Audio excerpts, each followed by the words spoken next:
but to me, this is a huge detail that's critical for understanding the lore behind this thing. It's also critical to know that it's not restrained to mimicking just the dead. In an effort to trick boy and girl into removing their blindfolds, the entity mimics the voice of Mallory, our protagonist, who is still very much alive. Girl, come with me. Take the blindfold off. Look at me.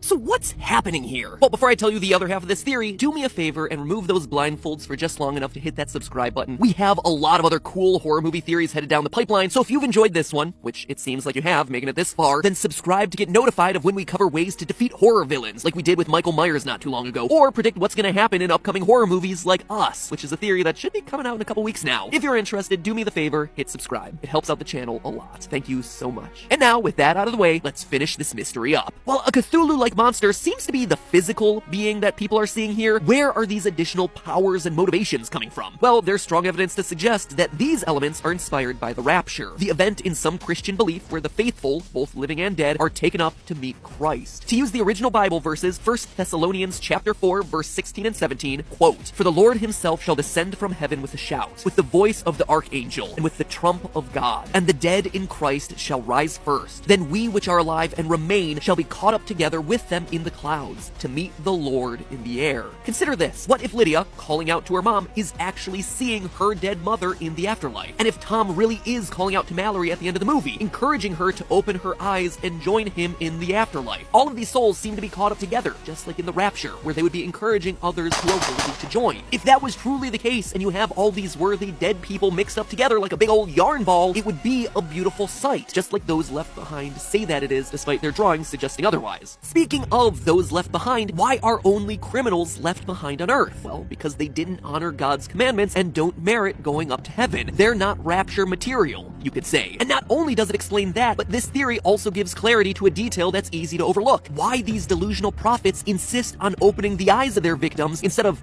just killing them. I mean, if the monster truly wanted these people to just kill off the rest of humanity, why wouldn't they just do it? Why resort to forcing their eyes open? It's so the victims can bear witness. In the Christian faith, a lot of emphasis is put on bearing witness to God's power. Isaiah 43 verse 10, "You are my witnesses, declares the Lord, and my servant whom I've chosen, that you may know and believe me and understand that I am he." Even Gary seems remorseful that he kills off Douglas without